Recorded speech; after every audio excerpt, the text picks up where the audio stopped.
Hi guys, tara kain tayo. Ulam, sardinas. Okay, game.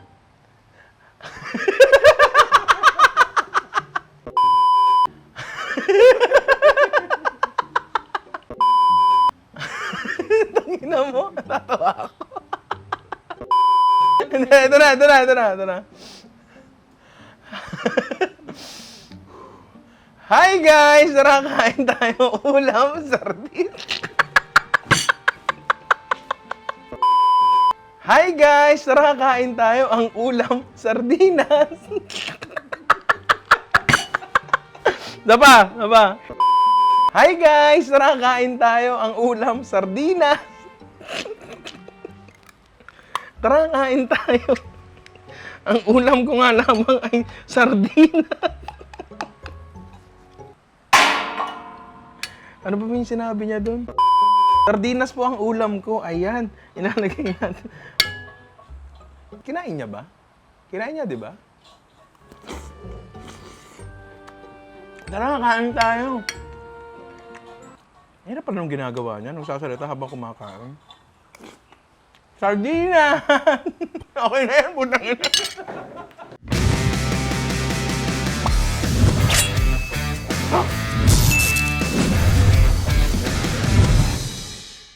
So ayun, lockdown na naman tayo, no? Bawal na naman lumabas and marami na naman sa atin ang makakatanggap ng ayuda. Ba't nilalangaw ako? Naligo naman ako. Yun nga, marami na naman sa atin ang makakatanggap ng ayuda and noon pa ako nakakatanggap ng mga request na gumawa ng... Sino yun? Hoy! Putang ina, may halimaw dito Hoy, maingay. Yun nga. Noon pa ako nakakatanggap ng mga request na gumawa ng mga recipes, dishes, gamit ang sardinas kasi apparently marami sa atin na may stock ng sardinas sa bahay and dapat nga noon ko pa ginawa to pero ngayon lang kasi wala eh. Wala kaming dahilan sa totoo lang. Pero yun nga, gawin na natin to sardinas 3 ways. Amen. So alam ko sobrang dami ng recipes ng sardinas na nagkalat sa internet. Merong sinabawan. Merong ginawang pasta, merong Shanghai, merong kung ano-ano, di ba? Marami talagang recipes ng sardinas regala dyan. Pero susubukan ko pa rin mag-provide ng recipes na hindi naman sobrang hirap, pero kakaiba para, alam mo yun, may magawa naman tayo sa sardinas, imbis na ilagay lang sa kanin, no? And susubukan ko rin na ang gagamitin nating mga ingredients is, probably nandyan lang sa pantry nyo, na parang hindi na rin kayo lumabas, hindi na rin masyadong magastos. And kasi, medyo kailangan uli natin magtipid and hindi dahil nagtitipid tayo, hindi na masarap ang ulam natin. Di ba? Tama! Di ba? Tama! Ayan, so simulan na natin to. Tara, sardinas lamang ang aking ulam! So, ang una natin kailangan gawin ay i-prep ang mga sardinas natin. Ito sila. Medyo marami. So, meron tayo ditong perforated hotel pa. O basta kahit anong butas-butas. Kahit wala kayo niyan, pwede naman. Ang kailangan natin gawin is paghiwalayin muna yung sardinas mismo dun sa sarsa.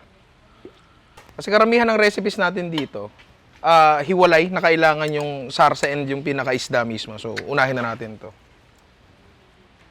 Siyempre, ayoko siya madurog, di ba? Kasi marami tayong paggagamitan sa kanya. Ba't natatawa ka?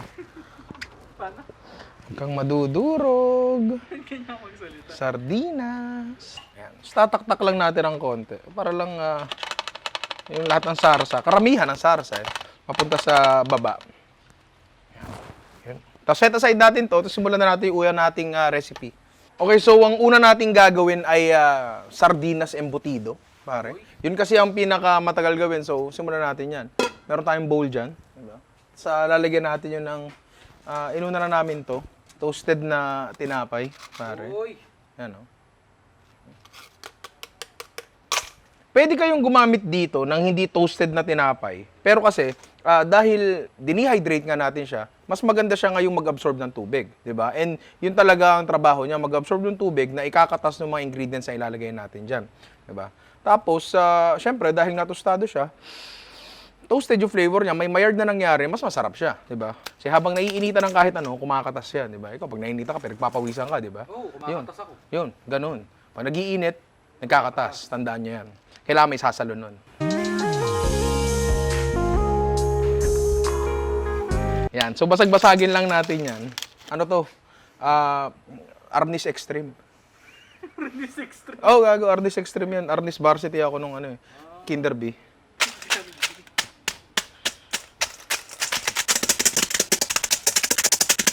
Pag maganda kasi yung pagkakatustan nyo, madudurog na lang siya ng ganyan. Ayan. Medyo masakit siya sa kamay, pero kung sanay ka na naman, di ba?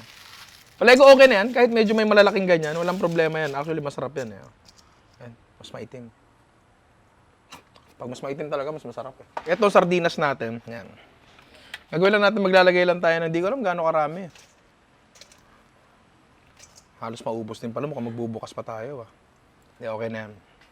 Tapos lagyan natin ng pinong sibuyas. Mas pino, mas maganda kasi baka yan pa maging cause na pag malalaki, baka yan pa maging cause ng pagkakadurog-durog ng embutido natin. Pwede rin actually igisa muna yung sibuyas bago nyo ilagay dyan para mabuwasan ng moisture. Pero ako hindi na. Tamad ako eh. Garon din sa bawang, pino. Yan. So lalagay tayo ng pamintang durog. Asin, hindi na tayo maglalagay siguro. Kasi templado na naman yung yung ano tawag mo dyan? Sardinas eh. Diba? Kaya okay na yan. Baka masyado umalat. Pero kung gusto nyo talaga, wala namang problema doon. Pwede kayo maglagay ng chicken powder. Asin din to. Kung gusto nyo lang naman, wala namang problema doon. Pwede kayo maglagay ng kung ano-ano dyan. Meron kayong imbis na fresh na bawang, garlic powder, onion powder. Pwede rin yun, di ba? Ano ba pwede ilagay dyan?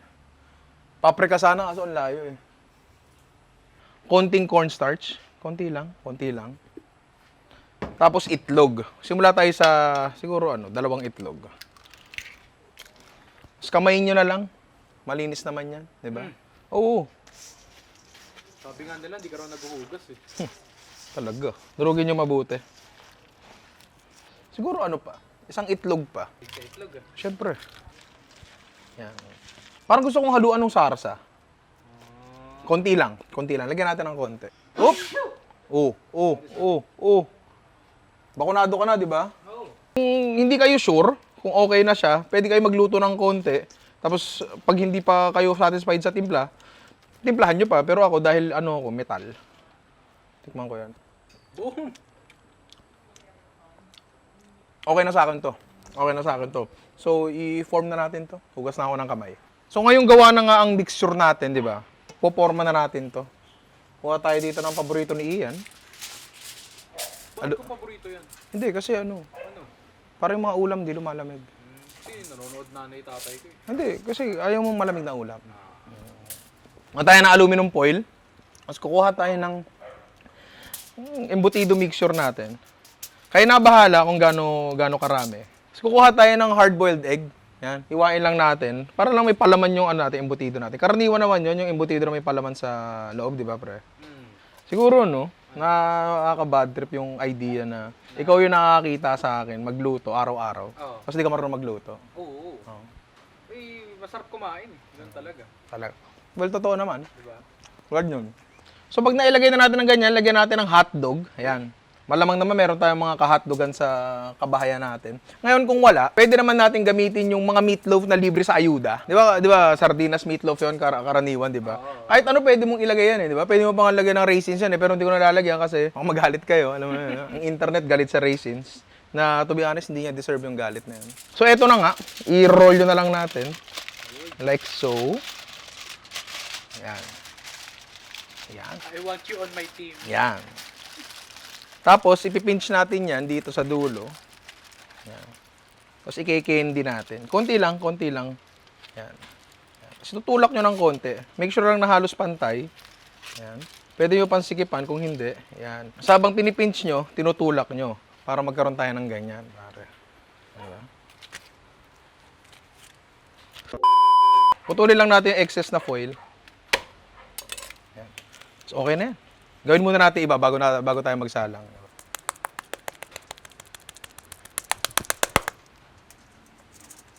Ano yan? Kailan kaya? So, ito na nga yung mga embutido natin. Nabalot na natin lahat. Oh. Yan. So, sasalang na natin sa steamer to. Meron na kami nakahandang steamer dito. Yan. Kasya kaya ito? Kasya ka. Yun, kasya. So, isi-steam lang natin to for... Di ko sure eh. Check na lang natin. Di naman siguro ma-overcook na matindi yan, di ba? Hindi. So, yun. Next natin gagawin, gagawa tayo ng parang sweet and sour na sausawan o kaya parang ketchup ng konti. Gagamitin natin yung sarsa ng sardinas para dito sa embutido natin. Yun nga, gagawa tayo ng sarsa, parang ketchup o para sweet and sour. Hindi ko alam eh. Pero ang gagamitin natin, yung sabaw nga, ng sardinas natin. Pare. Oh, galing. Nagamit mo pa yun ah. Siyempre. So, eto nga ang ano natin, sarsa ng sardinas. Bubuksan natin. Medium lang siguro. Medium heat lang. So, eto na nga. Lalagyan natin ng asukal. Yan. Lagyan natin ng konting toyo. Paminta, depende na sa inyo. White vinegar lang. Pwede rin kung meron kayong sukang templado. Goods din yun. Tapos hihintayin natin kumuluto. Tapos doon natin i-judge kung kailangan ba natin siyang palaputan. Pero feeling ko hindi na kasi malapot naman na yung sauce ng ano, di ba? Ng sardinas. Tapos nilagyan pa natin ng asukal. So, check lang natin. Hintayin lang natin. So, kumukulo na nga siya, no? And palagay ko, lapot-wise, okay na siya. Pwede na yung lapot niya. Kasi mamaya, pag lumamig to, lalapot pa ng konti ito eh. Pero tikman natin. Okay din siya sa akin. Gagon, sarap, nagulat ako doon. Ibang ano to, ibang klase to. Parang, ewan ko, parang ang lalim ng lasa niya. Well, may isda kasi yan, tapos may tomato sauce na, alam mo, hindi eh. Puta. Hoy! Yun nga, so okay na to. Palamigin na lang natin to and yun. Nakagawa pa tayo ng sauce, gawa sa sauce. Hindi ko alam. So yun na, okay na to. Proceed na tayo sa pangalawa natin gagawin, which is, ano yung gagawin natin? Cheesy sardinas pie. Diba? Parang tuna pie pero sardinas. Oy. Diba? So yun nga, gawa tayo ng cheesy sardinas pie. Kung napanood nyo na yung ano natin, peach mango pie, parang ganun din yun, pero ang palaman, sardinas. So eto nga ang ating bowl. Lalagyan natin ng sardinas. Teka lang, tumutulo siya. Ano karami ba? Okay na siguro yan. Nalagyan siya ng sauce ng konti. Okay lang yun. Hindi naman natin ito kailangan mabuo. Mas maganda nga yun eh. Medyo may juicy. Ano mo yun? May sarsa. Diba? Okay, ang una natin lalagay dyan, itong pinaghalo nating bawang at sibuyas. Tumapon kasi. So, pinaghalo ko na lang. Ang galing ko rin eh. Ayan. Paminta.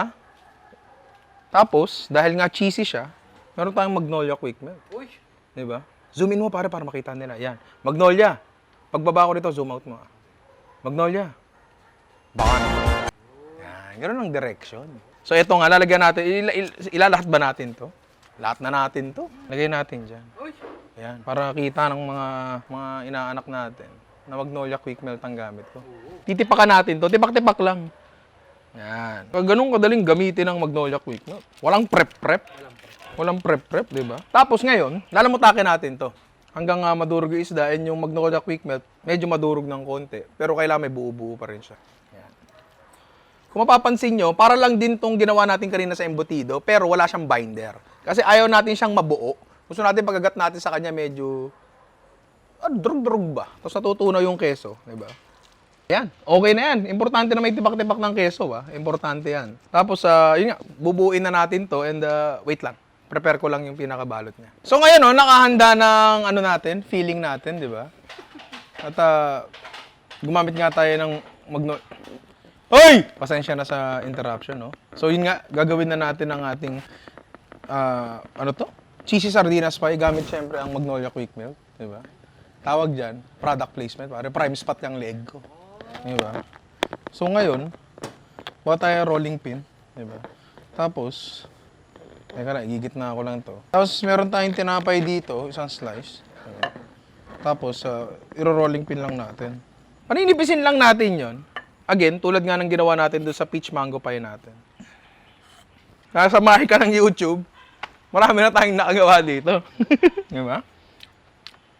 Ito yung pamato ko. Ayan. Huwag tayo itlog. Ayan. Patihin natin and set aside. Kuha kayong isang piraso niyan. Kumuha kayo nung palaman nyo. Mga, siguro ganyang karami. Maybe. I don't know. I'm not sure. Whatever works for you. Lagay natin sa gitna. Huwag sobrang dami kasi baka mahirap isara. Tapos tumagas yung keso pag niluto. Tapos itong itlog natin, dip lang natin ang daliri natin dyan. Tapos punasan natin yung gilid. Pwede rin dalawang daliri. Bahala kayo kung anong okay sa inyo. Kilala nga ako pare, buong kamay ginagamit. Dali-daliri lang. Maximum ko na talaga dalawa. So titiklopin nga natin to.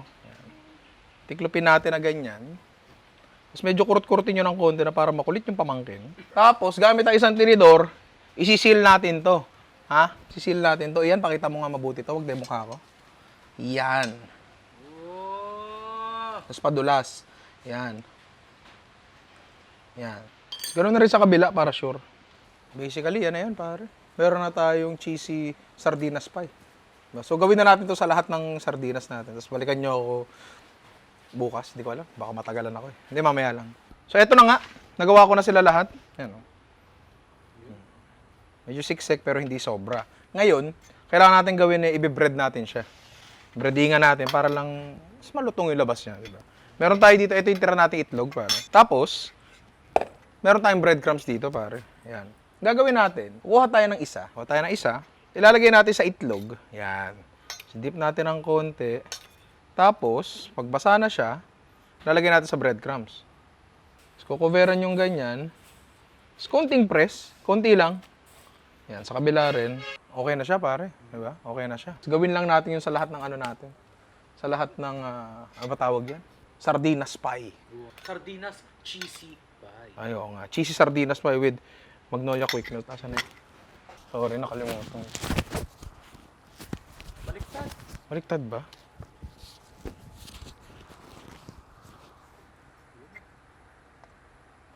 Prime spot yan. Parang billboard yan. So, eto na nga yung mga breaded na natin na cheesy sardinas pie. So, wala na tayo bang kailangan gawin kundi prito na lang siya. Meron tayong mantika dito. Yan. Mainit na kaya to? Testingin nga natin. Kala mo, sasawsaw ko yung kamay ko, no? Kala ko metal ka eh. Hindi. Ano ako? Stainless. So, palagi ko okay na mantika natin. Pwede natin isa lang, isa-isa, dala-dalawa, tatlo-tatlo. Bahala na kayo. Yan, isa-isa. Yan, dala-dalawa. Ito, tatlo-tatlo. Dahan-dahan lang ang pag-ano sa kanya. Pag tulak-tulak ba? Parang ano lang, gentle lang. Excuse me. Ganun lang. Kasi baka ano yan, maduro, gala mo naman yan, malambot na yan, di ba? Yan, pagka nakuha nyo na yung ganyang browning, mga pare, pakita mo na maganda sa kanila yung browning. Kita ba? Palay ko okay na yan. Pwede natin hanguin yan. Ayan, tapos rekta natin dito sa ano natin. Butas-butas. So, ito na nga ating, cheesy sardinas pie. Palagi ko okay naman siya, di ba? Gusto ko siyang kainin, gigil na ako. Pero mamaya na, kasi lulutuin na rin natin yung last natin. And that is, ano nga ba yun? Sardinas tempura. Okay, so yun nga, gagawa tayo ng tempura.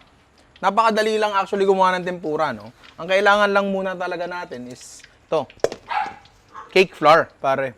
Ang cake flour kasi, meron siyang lower protein content. Ngayon, kung wala kayong cake flour, okay lang gumamit ng all-purpose flour. Ang gagawin nyo, dadagdagan nyo na siya ng cornstarch. Kasi, paliwanag ko lang ng konti, ang composition ng flour ay starch and gluten. Ngayon, ang cornstarch, almost pure starch lang yan. So, kapag hinaluan mo ng starch, yung harina, bababa yung concentration ng gluten niya. Parang ganoon lang din yun. Kung ano man yung mag-work sa inyo na sukat, kaya nabahala doon.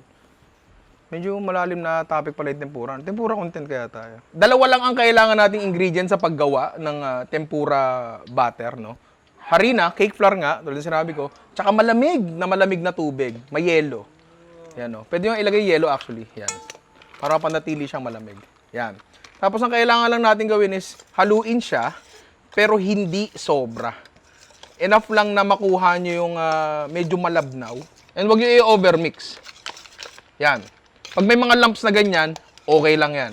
Okay lang yan. Kailangan talaga malamig, Kailangan malamig kasi matutulungan nito, yung temperature ng tubig, matutulungan nito na hindi mag-form ng gluten ang ano natin, ang butter natin. So, ang gagawin natin dyan, kunin natin sila isa-isa. And ilalagay natin dito sa cake flour lang yan na normal. Or kahit normal na harina lang, kahit ano. Tapos itotos lang natin to para lang makut ng mabuti yung yung sardinas natin. Kasi hindi kakapit yung butter natin kapag basa yung sardinas, di ba? So tutuyuin muna natin. So eto na nga ang natin, sardinas natin na ilalagay natin dahan-dahan, pare, sa butter. Yan. Diba? Dahan-dahan lang talaga. Parang mga Salvador lang yan. Totoo ba yun? Sabi nila, pagka daw nagluluto, tapos kumakanta ka ba nagluluto, sumasarap daw yung pagkain. Hindi, sumasarap yan pag ginalingan mo. Sasalang na natin to, dahan-dahan, isa-isa, gentle lang. So, meron tayo dito tubig, yan. Lalagyan natin ng konting butter.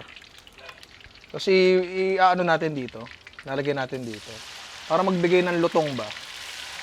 Na tempura natin. So palagay ko okay na siya. Ayun, no? Palagay ko may lutong naman siya. And kung mapansin nyo, nagdikit-dikit yung iba. Huwag yun ang puwersahin. Kasi baka madurog lang pag pinilit natin magkahiwalay.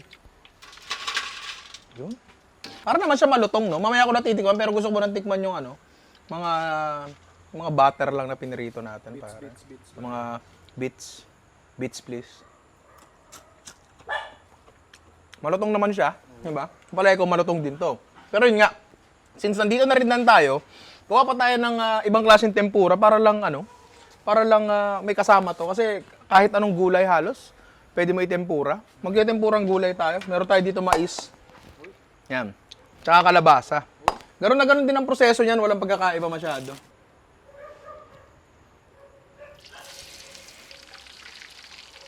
Okay na siguro to. Ayun, pare, oh. Okay naman, di ba?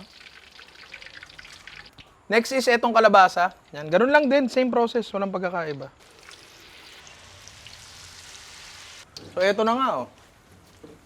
Kalabasan tempura, pare. Kahit ano talaga, pwede mo i-tempura. No? Gawa talaga tayo ng tempura content, pare. Bukan natin to. Palagay ko, tapos na tayo lahat. Ay, hindi! Gagawa pa pala tayo ng dipping sauce nito. Teka, mabilis lang yun. Madali lang naman gumawa ng dipping sauce ng tempura. Ano lang naman yun? Japanese soy sauce, dashi, mirin, radish na ginayat. Pero kasi, malamang wala kayong stock nun sa bahay. Kung meron, di good. Gawin nyo yun. Google nyo na lang kung paano. Pero, ang gagamitin ko dito is yung mga malamang na meron tayo sa bahay. Tulad dito, normal na soy sauce. Diba? Malamang meron tayo niyan. Yan. Tapos para sa dashi, which is basically fish powder, maglagay tayo ng patis. Kunti lang. Uy, baka may magalit. Hindi to authentic, ha? So, walang linawin. Dito ito authentic. Hindi talaga. Konting asukal in place of the mirin. Yan. Tapos konting tubig para lang mabalanse yung lasa ng konti. Kasi masyado maalat yung mga ano natin dito, eh, diba? Ito, baka makabili naman kayo nito, pare. Labanos. Tapos kunin nyo yung labanos nyo. Yan. And pipigain natin yun. Tapos ihalo natin dyan. Ayan na yun. Ayan na yung sausawan ng tempura natin. Adjust nyo nila yung lasa.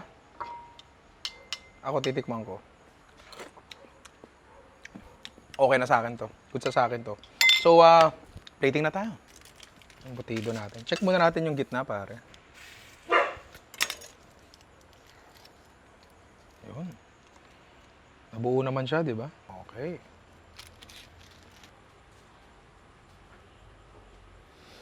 Dadasalan mo kasi dapat yan eh. Para hindi siya madurog eh. Ganon. Sapa. Hahawakan mo. Hahawakan mo ganon. Tinan mo. Nabulong mo. Secret ko yun. Hindi lahat kayo nakahiwa na yung butido ng buo. Hindi siya ganun kagandahan, pero para sa sardinas, di ba? Tapos syempre yung sauce na ginawa natin.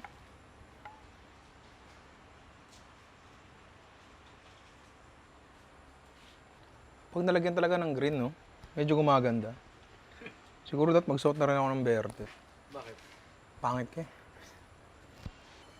Paano ba i-plating yan? Paano ba ang plating na ito?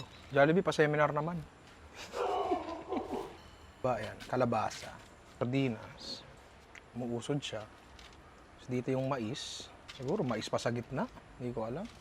Sardinas pa dito. Boom. Hindi ko alam kung ginagawa sa Japan yan, pero hindi ko alam.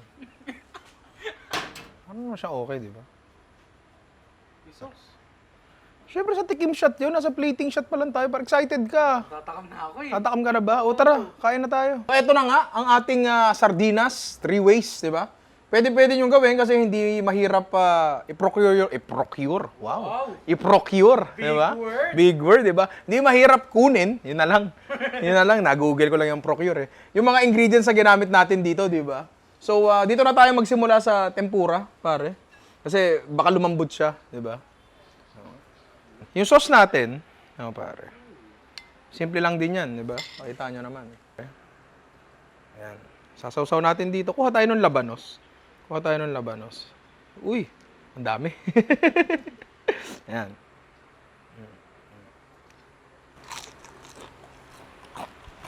Sana nakuha ng lapel yung lutong.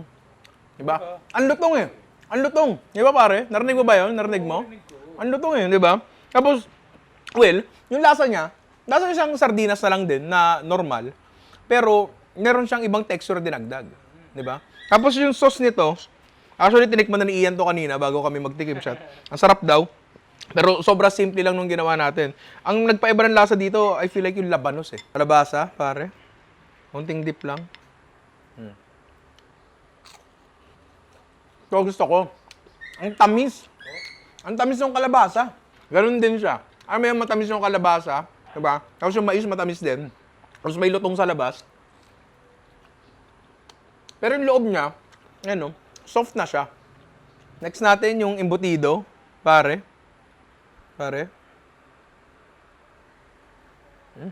Ay. Andun yung lasa ng sardinas. Okay.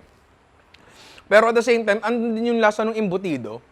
Alam mo yun, hindi lasang pork lasang embutido. Hindi ko alam actually kung saan nanggagaling yung lasa ng embutido na yun.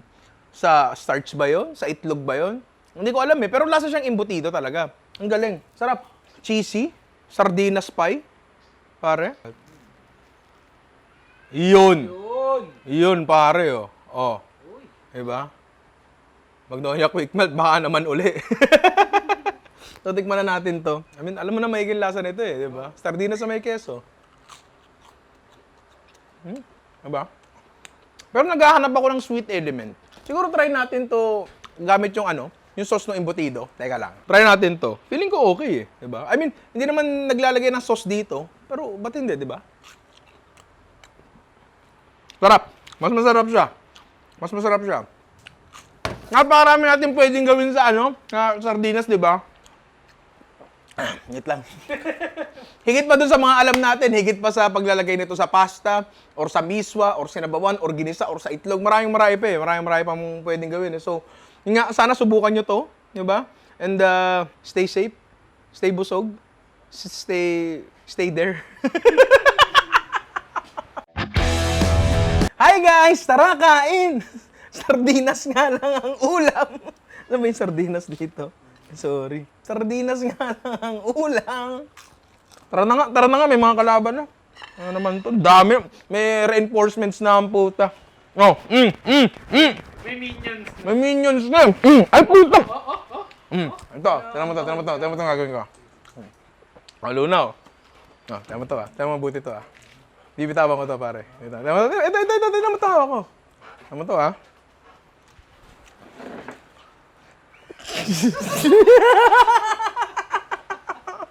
Hindi niya alam kung meron. Hindi siya sure eh.